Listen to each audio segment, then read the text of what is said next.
मिलिंद बारभाई यांना निलंबित करण्यात आलं।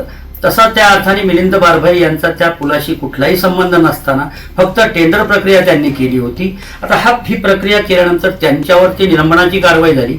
मग आवटी माजी तत्कालीन मुख्य अभियंता आणि सध्याचे असलेले सचिव आणि आत्ताच्या मुख्य अभियंता असलेल्या अरुंधती शर्मा आणि तत्कालीन अधीक्षक अभियंता नाशिक आणि त्याचबरोबर कार्यकारी अभियंता पाटील आणि कार्यकारी अभियंता उदय पालवे यांच्यावरती कारवाई झाली नाही। उदय पालवे आणि पाटील यांचा कशा पद्धतीनं प्रशांत आवटी आणि अधीक्षक अभियंता अरुंधती शर्मा यांनी वापर करून घेतला आणि या टेंडरमध्ये झालेली जी काही गोंधळ आहे त्याची 4% प्रमाणे जे पैसे प्रशांत आवटी यांनी जमा केले ते तत्कालीन मुख्य सचिव साहेबाच्या असलेल्या मनीषाताई म्हैसकर यांच्यापर्यंत पोहोचले असा खुलासा जी SIT नेमलेली आहे ही पूर्णपणे चुकीची, तिला कुठलाही आधार नाही आणि त्यामध्ये मोठा गोंधळ निर्माण होऊन जनतेच्या पैशाचा दुरुपयोग झालेला आहे, अपहर झालेला आहे। नमस्कार, मी अशोक सोनवणे, आपण पाहताय लोकमंथन न्यूज 24। महाराष्ट्रामध्ये नेमकं चाललंय काय हा मोठा प्रश्न आज माझ्यासमोर पुन्हा एकदा निर्माण झाला। आम्ही मागे म्हटलो होतो, अखेर आम्ही म्हटलो त्या विषयाला अनेक दिवसापासून मांडतोय, त्या विषयाचे परिणाम दिसायला लागलेला आहे। नाशिक कुंभमेळ्याच्या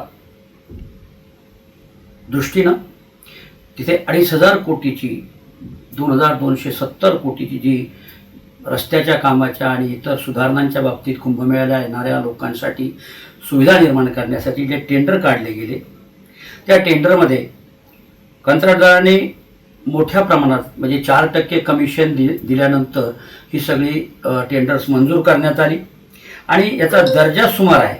रस्त्यावर पडलेल्या खड्ड्यांचा प्रश्न काल छगन भुजबळ माजी सार्वजनिक बांधकाम मंत्री आणि सध्याचे मंत्री यांनी हा प्रश्न काल उचललेला आहे। नाशिक महापालिकेच्या अखत्यारीत झालेले खड्डे आणि त्याच्यामध्ये लोकांचा आलेला धोक्यात आलेला जीव या सगळ्या बाबीवरती भुजबळांनी काल त्याच्यावरती मोठी खदखद व्यक्त केली आहे। गिरीश महाजन त्याने सुद्धा लक्ष दिलं पाहिजे ना। कुंभमेळा आमच्या नाशिकमध्ये व्हायला पाहिजे, पण तो आमच्या मुळावर येता कामा नये, आमची माणसं जे आहे मरता कामा नयेत, याच्याकडे काय कोणी लक्षच देत नाही।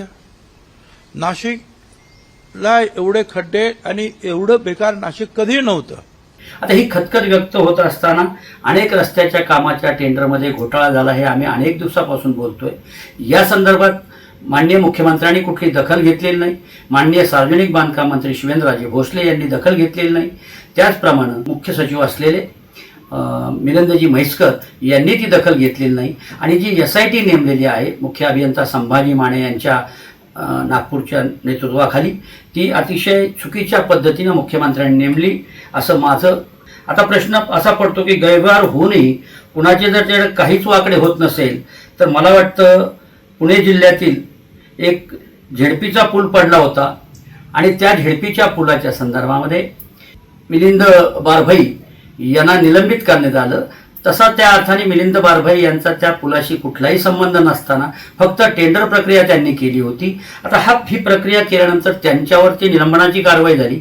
मग आवटी माजी तत्कालीन मुख्य अभियंता आणि सध्याचे असलेले सचिव आणि आत्ताच्या मुख्य अभियंता असलेल्या अरुंधती शर्मा आणि तत्कालीन अधीक्षक अभियंता नाशिक आणि त्याचबरोबर कार्यकारी अभियंता पाटील आणि कार्यकारी अभियंता उदय पालवे यांच्यावरती कारवाई झाली नाही। उदय पालवे आणि पाटील यांचा कशा पद्धतीनं प्रशांत आवटी आणि अधीक्षक अभियंता अरुंधती शर्मा यांनी वापर करून घेतला आणि या टेंडरमध्ये झालेली जी काही गोंधळ आहे त्याची 4% प्रमाणे जे पैसे प्रशांत आवटी यांनी जमा केले ते तत्कालीन मुख्य सचिव साहेबाच्या असलेल्या मनीषाताई म्हैसकर यांच्यापर्यंत पोहोचले असा खुलासा प्रशांत आवटी यांनी आमच्याशी बोलताना स्पष्टपणे केलेला आहे।